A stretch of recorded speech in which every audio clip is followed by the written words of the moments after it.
Dear students, मैं उम्मीद करता हूँ आप सब लोग खैरियत से होंगे। Today we will discuss about the motion graph part 2। हम आज मोशन ग्राफ पार्ट 2 के ऊपर बात करें। लास्ट लेक्चर के अंदर हमने मोशन ग्राफ पार्ट 1 पे बात की थी और पार्ट 1 के पार्ट के अंदर जो है हमने distance time graph, displacement time graph और पोजीशन टाइम ग्राफ के लिहाज से अपनी डिस्कशन को आगे बढ़ाया था और हमने ये डिस्कस किया था कि जैसे जैसे आपके पास डिस्टेंस टाइम ग्राफ हो, पोजीशन टाइम ग्राफ हो या फिर डिस्प्लेसमेंट टाइम ग्राफ हो, उसी लिहाज से आपके पास सिचुएशन ये होती है कि आप उनके स्लोप वगैरह से ये फाइंड आउट कर सकते हैं कि बॉडी की पोजीशन और बॉडी की वेलोसिटी, बॉडी की स्पीड कहाँ कहाँ है और किस तरह से वेरी हो रही है। हमने यूनिफॉर्म और नॉन यूनिफॉर्म मोशन के हिसाब से भी बात की थी। ये हमारा जो टॉपिक है that is related to our course fundamentals of mechanics and this course is for our class BS Orthotics and Prosthetics semester first morning fall 2021. So in the last lecture, we have a detailed discussion about one-dimensional motion, constant acceleration, unknown physical quantities, equation of motion, types of problems, and their hints and solutions. In this lecture, we have discussed about the graphical description of motion of graph, distance time graph, velocity time graph, and acceleration time graph.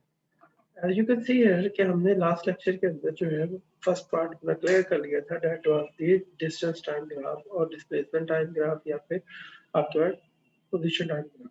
आज के lecture के अंदर जो है हम सिर्फ velocity time graph और acceleration time वाले ग्राफ को जो रिमेनिंग रह गए उनको डिस्कस करेंगे और इनको हम अंडरस्टैंड करने की कोशिश करेंगे।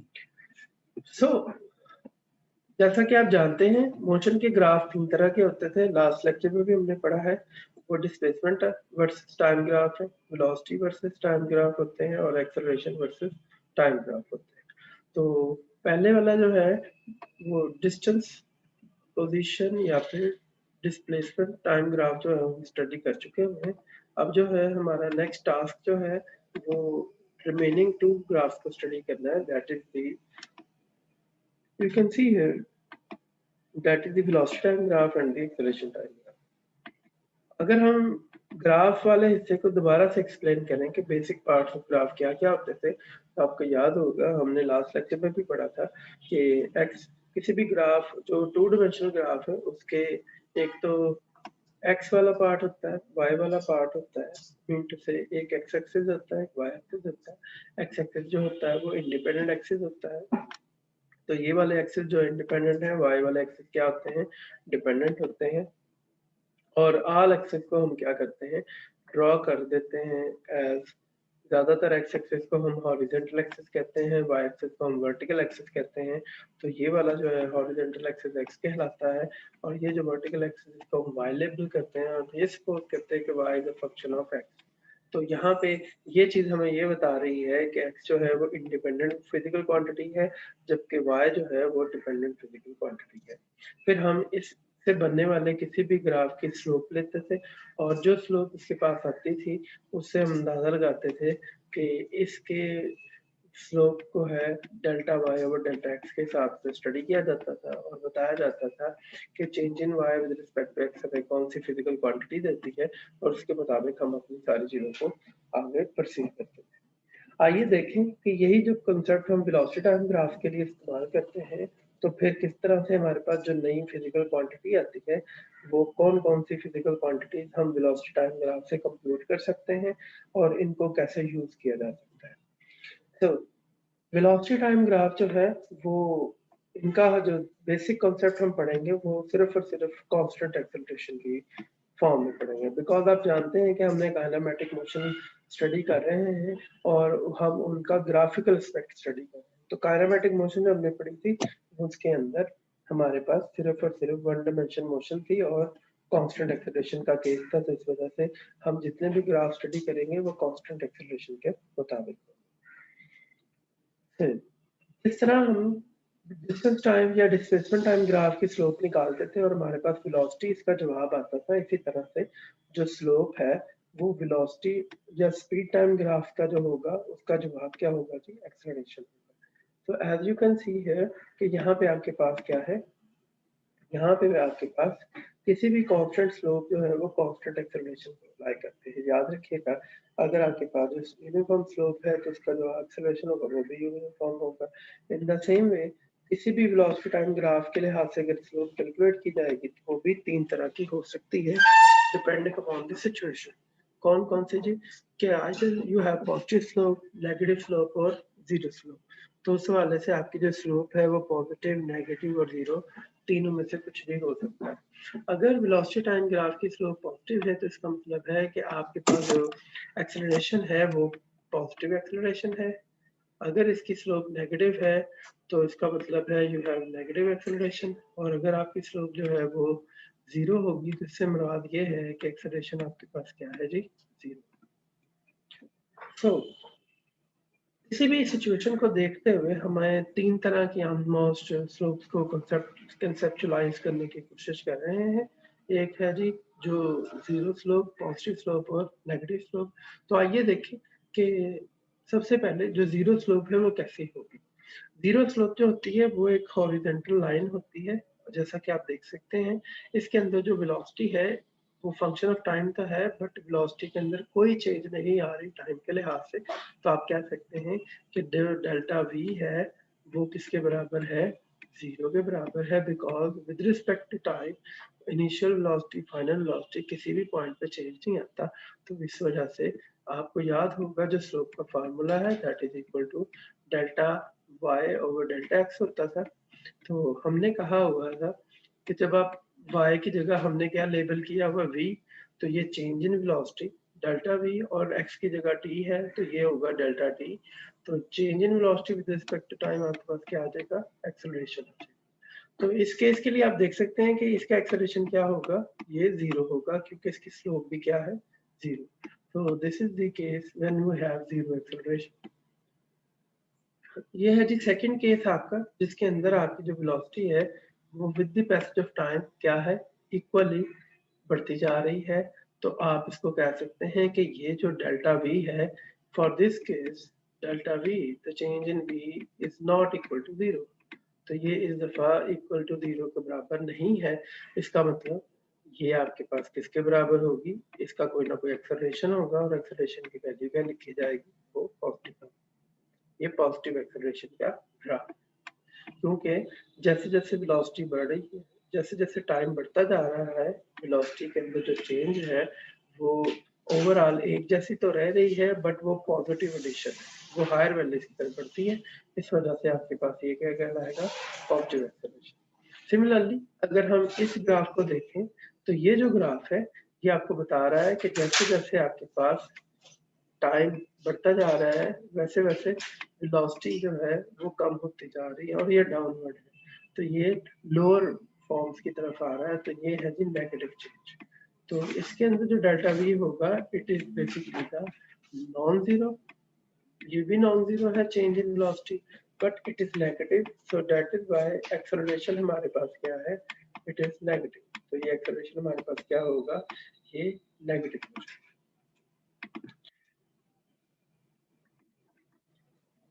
तो इसका मतलब हम वेलोसिटी टाइम ग्राफ से जो है एक तो एक्सेलरेशन निकाल सकते हैं। एक और इम्पॉर्टेंट फिजिकल क्वांटिटी जो है कि जिस तरह हम किसी भी वेलोसिटी टाइम ग्राफ को की स्लोप निकालते हैं तो वो एक्चुअली तौर पे वेलोसिटी y एक्सिस और x एक्सिस की डिवीजन है। तो क्या ऐसा हो सकता है कि अगर हम वेलोसिटी y एक्सिस और x एक्सिस को आपस में मल्टीप्लाई करें तो इससे हमें कोई नई फिजिकल क्वांटिटी मिल सकती है? Then the answer is yes. अगर हम डिवाइड करते हैं change in velocity change in time को तो वो हमारे पास एक्सेलरेशन होता है। तो क्या अगर हम इसी तरह से change in v with respect to t को मल्टीप्लाई करते हैं तो हमारे पास जो जवाब आता है वो क्या आता है? s is equal to vt वाली फॉर्म में आता है। तो ये आपके पास क्या आ सकता है? ये डिस्टेंस आ सकता है या डिस्प्लेसमेंट आ सकता है। तो उस हवाले से आप इस सिचुएशन के लिए भी ये काम कर सकते हैं कि हम अगर वेलोसिटी और टाइम वाले ग्राफ को आपस में मल्टीप्लाई कर दें तो जो आने वाला हिस्सा है नया फिजिकल क्वांटिटी होगी वो डिस्प्लेसमेंट की फॉर्म में होगी। बट फिजिकली और साइंटिफिकली हम इस चीज को कैसे कर सकते हैं उसको हम इस तरह से स्टडी करेंगे कि जिस तरह कोई ग्राफ बनाने के बाद हम उसकी स्लोप निकालते हैं। इसी तरह ग्राफ बनने के बाद जो ग्राफ की लाइन होती है उसके जो नीचे वाला हिस्सा होता है, जैसा कि आप यहाँ पे देख सकते हैं कि मैं ग्राफ ड्रॉ कर रहा हूँ और ये एक्स एक्सिस और ये वाई एक्सिस के दरमियान बन रहा है। तो आप का जो ग्राफ है फॉर एग्जांपल इस फॉर्म में जा रहा है, ठीक है। तो ये यहाँ पे आके ग्राफ एंड हो जाता है। तो इसकी आसानी क्या है कि अगर हम इसी ग्राफ को देखें कि लाइन के अंदर अंदर एक्स और वाई की वैल्यू कितना कवर किया है पार्ट को, तो ये इस ग्राफ का क्या बन जाता है, एरिया। स्लोप हम निकाल लेते हैं। अब हमने जो ये ब्लू वाला हिस्सा जो शेड किया है मैंने, वो निकालना चाहते हैं, तो ये इसका क्या होगा, एरिया होगा। इस एरिया से हमें क्या मिल रहा है, एक्चुअली तौर पे ये एरिया हमें देता है आपको डिस्प्लेसमेंट। तो ये डिस्प्लेसमेंट है।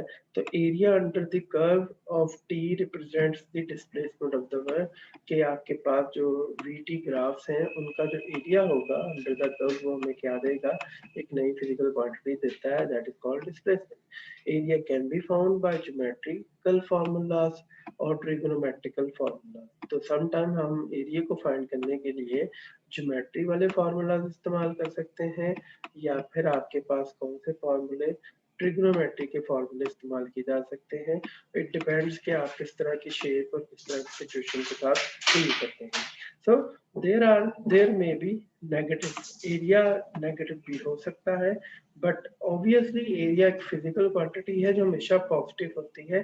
तो नेगेटिव अगर एरिया आएगा तो इससे क्या मुराद होगा, वो सिचुएशन है जो मैं आपको करके बता देता हूँ कि अगर आप एक नेगेटिव साइड पे है, फॉर एग्जांपल रिवर्स पोजीशन पे, तो इसके नीचे वाला जो एरिया है आप जब कैलकुलेट करेंगे तो ऑब्वियसली टी पॉजिटिव है और ये चेंज इन वेलोसिटी जो है डेल्टा वी माइनस फॉर्म में है, तो आपके पास जो एरिया आएगा वो माइनस एस की फॉर्म में आएगा। ये जो एक्चुअली तौर पे एरिया होगा ये आपको क्या दे रहा है, ये आपको ये बता रहा है कि ये डायरेक्शन के बारे में बताएगा, नेगेटिव साइन, इसके अलावा कुछ नहीं। तो आइए देखें कि हम किस तरह से किसी भी वेलोसिटी टाइम ग्राफ के डिस्प्लेसमेंट को स्टडी कर सकते हैं। तो ये आपने एक वेलोसिटी कवर की है किसी बॉडी ने with the passage of time. आप देख सकते हैं कि यहाँ से लेके यहाँ तक का जो लाइन का हिस्सा है वो बाउंडेड है। तो हम इसके नीचे वाले रीजन के अंदर इंटरेस्टेड हैं, और वो जो ग्रीन पैच के अंदर मैंने दिखाया है, अगर आप इसको और करें तो इस ग्रीन पैच के अंदर ये लेंथ, ये एक रेक्टेंगल है और इसको हम डिस्प्लेसमेंट कह रहे हैं। तो ये जो रेक्टेंगल होगी इसका एरिया कैसे निकाला जा सकता है, लेंथ इनटू विड्थ। अगर आप गौर करें तो एक साइड पे आपके पास क्या है जी, ये एक साइड पे इसकी विड्थ है और दूसरी साइड पे इसकी क्या है जी, लेंथ है। तो actually the length and the width are basically the velocity and time. तो इस वजह से आप अगर इसकी वेलोसिटी और टाइम को मल्टीप्लाई करें तो it will equal to the displacement, और वो ऐसे इक्वल टू वीटी वाला फार्मूला बन जाता है। सिमिलरली अगर आपके पास सिचुएशन ये है कि बॉडी जो है वो कांस्टेंट एक्सेलरेशन के साथ मूव कर रही है, तो तब एरिया कितना होगा, तो ये जो शेप बन रही है that is called the triangle, और ये राइट एंगल ट्रायंगल है। तो ट्रायंगुलर का एरिया जो होता है वो आपके पास है जी, area is equal to 1/2 base multiply with the height. तो ये बेस और हाइट की हाफ होते हैं। तो आपके पास बेस कौन सी है, this is the time factor, ये आपका बेस होगा, और इसकी जो हाइट है that will be equal to the velocity. तो velocity s is equal to 1/2 base, जो भी आप रख रहे हैं, यहाँ पे टाइम आ रहा है और ये आपके पास क्या है जी, वेलोसिटी। तो this will be equal to the area under the curve for the triangular velocity. आइए देखें इसी तरह हमारे पास डिफरेंट जो है वो शेप्स के ग्राफ मौजूद हैं जो कि वेलोसिटी टाइम ग्राफ को एक्सप्लेन करते हैं, जैसा कि आप यहाँ पे देख सकते हैं। देखते ही आप अंदाजा लगा सकते हैं कि ये जो है पॉजिटिव एक्सेलरेशन का ग्राफ है, क्योंकि ये डिक्रीजिंग ट्रेंड है, और ये वाला क्या है, जो डिक्रीजिंग ट्रेंड है, और ये क्या है, नेगेटिव स्लोप वाला ग्राफ है, और इसका एक्सेलरेशन क्या होगा, नेगेटिव होगा। सिमिलरली ये नॉन लीनियर है और इसमें भी एक्सेलरेशन बढ़ रहा है, बट वो पॉजिटिव एक्सेलरेशन है, क्योंकि with the passage of time velocity बढ़ रही है बट नॉन लीनियर, एक जैसी नहीं बढ़ रही, तो इसलिए हम नॉन यूनिफॉर्म मोशन कहेंगे इसको। This is the non uniform motion. तो ये नॉन यूनिफॉर्म मोशन का ग्राफ है। ये दोनों ग्राफ ऊपर नीचे नॉन यूनिफॉर्म मोशन को शो करते हैं, जो बताते हैं कि with the passage of time आपकी वेलोसिटी जो है वो चेंज होती है, स्पीड वगैरह सब कुछ। यहाँ पे भी सिचुएशन जो है ऐसी ही है कि ये वाला जो ग्राफ है एक्चुअली तौर पे ये आपको दे रहा है नेगेटिव एक्सेलरेशन, ये वाला आपको दे रहा है पॉजिटिव एक्सेलरेशन। आइए देखें कि किस तरह हम स्पीड टाइम ग्राफ से बॉडी की कौन कौन सी जो है गाड़ी होगा। एक एग्जांपल के तौर पे लिया गया है कि आपको एक गाड़ी शो करवाई गई है कि ये गाड़ी मूव करती है, जिसकी वजह से इस गाड़ी के स्पीड टाइम ग्राफ को हमने एनालाइज किया है और इसके 5 हिस्से कर लिए हैं, R, S, T, U, V and W. ये 5 पॉइंट्स हैं जिसके, और हम ये स्टडी करना चाहते हैं कि हर एक पॉइंट के अंदर कितने कितने हिस्सों के हिसाब से हमने एक्सप्लेन किया है। तो यू कैन सी है कि आपके पास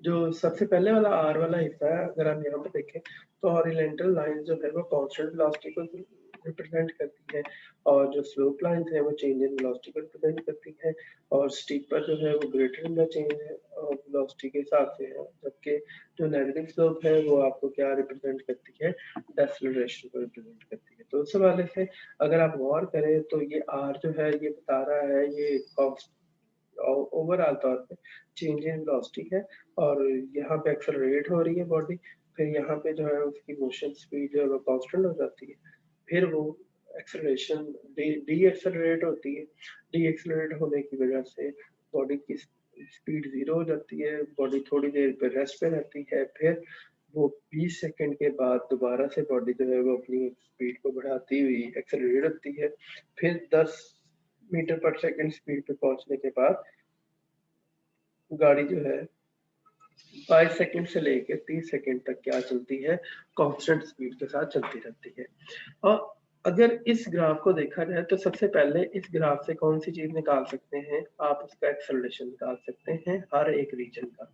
आप आर का निकाल सकते हैं, एस का निकाल सकते हैं, टी का निकाल सकते हैं, फिर आप यू के लिए निकाल सकते हैं, फिर वी के लिए, फिर डब्ल्यू के लिए, सिंपल स्लोप्स को कैलकुलेट करते हुए।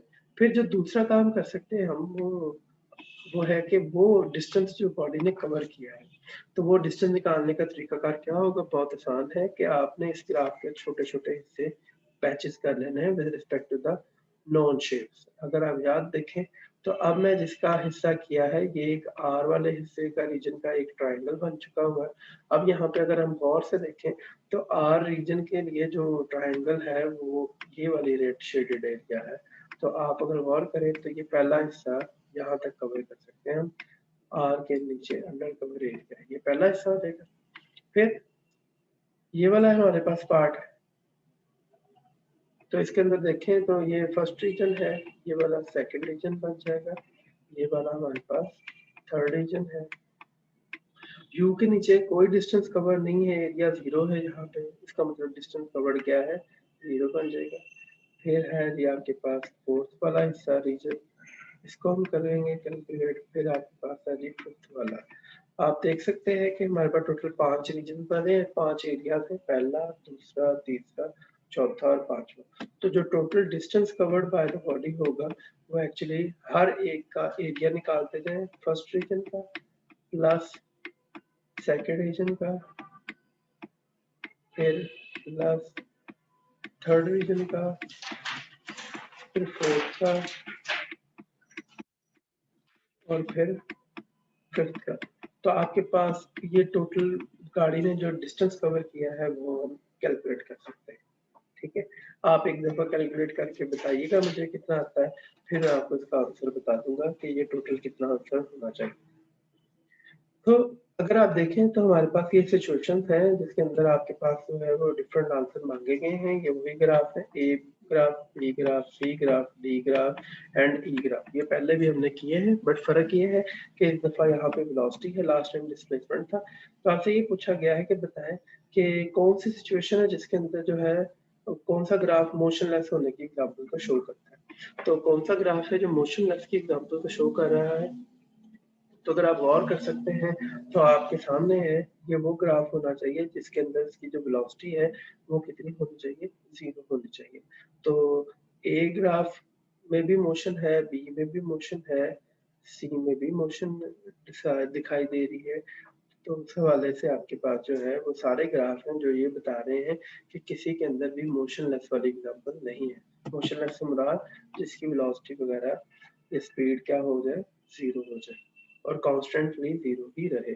इस तरह की सिचुएशन को हम मोशनलेस करेंगे।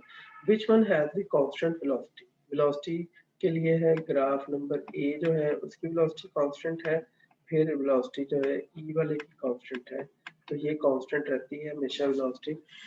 तो उस हवाले से हम इसको कह सकते हैं कि ये आपके पास क्या है, वेलोसिटी कांस्टेंट है। ठीक है जी। Which one are accelerating? आपने बताना है कि कौन सा जो है वो ग्राफ बता रहा है कि एक्सेलरेट हो रही है बॉडी। तो अगर आप गौर करें तो हमारे पास जो है बॉडी बी वाला ग्राफ, सी वाला ग्राफ और डी वाला ग्राफ, तो पी डी एंड सी ये तीन ग्राफ जो ये बता रहे हैं कि बॉडी जो है वो एक्सेलरेट होती है। बट डी वाला ग्राफ जो है वो डाउटफुल इस सेंस में है कि वो पहले तो एक्सेलरेट होती है फिर कांस्टेंट एक्सेलरेशन के साथ प्रोसीड करती है। Which one change in motion? तो कौन सी ऐसा ग्राफ है जिसको बताते हैं कि आपके पास जो है वो हो क्या कहते हैं हो जाती है, चेंज हो जाती है, वो है उस हवाले से आपके पास किस लिहाज से होगा चेंज इन मोशन।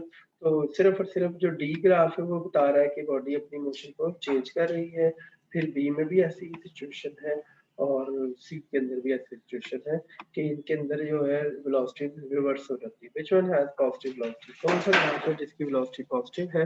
तो ओवरऑल देखा जाए तो सिर्फ और सिर्फ ए वाले की वेलोसिटी जो है वो पॉजिटिव है, बाकी सबकी वेलोसिटी नेगेटिव हो जाती है।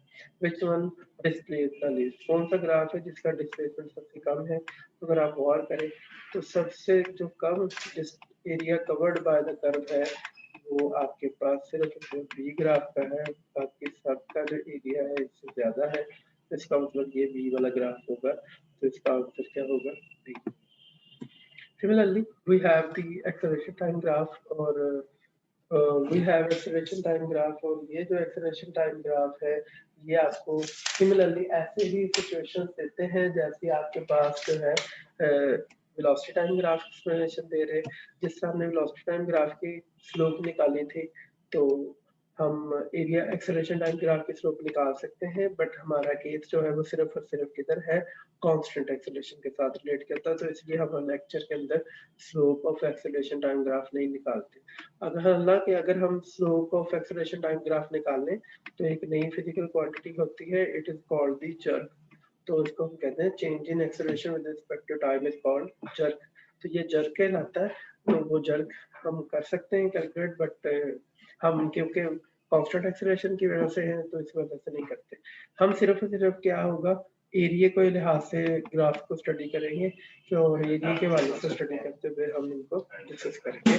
The slope of an acceleration time graph will be zero in this case because acceleration is constant.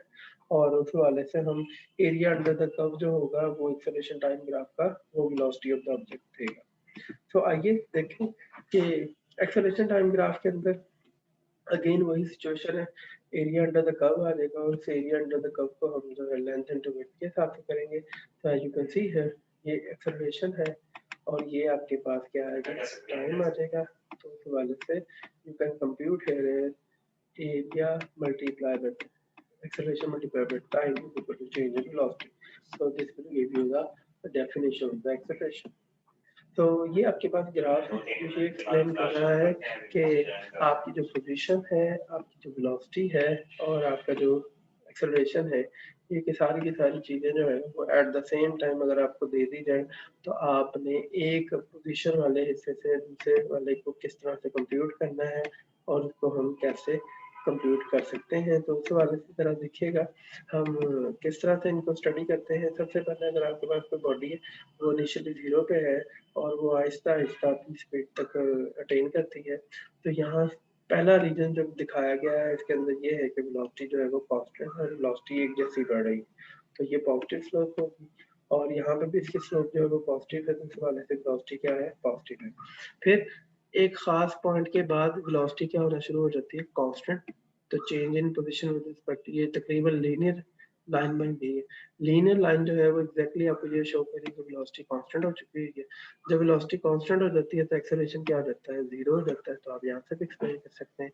यहाँ पे वेलोसिटी यूनिफॉर्म थी तो एक्सेलरेशन क्या था, कांस्टेंट था। तो आपके पास ये ग्राफ यहाँ तक कंप्लीट किया जा सकता है। फिर आहिस्ता आहिस्ता बॉडी की स्पीड का पोजीशन जो है वो चेंज होते होते एक मैक्सिमम पॉइंट तक पहुंच रही है। देन जो है वो बॉडी आप देख सकते हैं कि यहाँ पे उसकी वेलोसिटी और स्पीड जो है वो ऐसा ऐसा कम हो जाएगी और फिर एट द एंड वो जीरो हो जाती है। इस सिचुएशन के अंदर भी आपका जो एक्सेलरेशन है वो क्या है, नेगेटिव है, क्योंकि with the passage of time velocity कम हो रही है और एक्सेलरेशन क्या हो जाएगा, नेगेटिव हो जाएगा। और फिर ये एक्सेलरेशन नेगेटिव ही रहेगा। किस लिहाज से कि आप देर में तसव्वुर कर लें कि आपने किसी बॉल को फेंका है और वो मैक्सिमम हाइट तक पहुंची है और फिर बॉल थोड़ी देर के लिए स्टॉप किया आपने और उसका फिर दोबारा से बॉल जो है वो उसी पॉइंट पे वापस आ जाती है। तो इस डिस्टेंस के ऊपर जहाँ बॉडी ने मैक्सिमम हाइट अटेन की होती है वहाँ पे इसकी वेलोसिटी जीरो हो जाती है।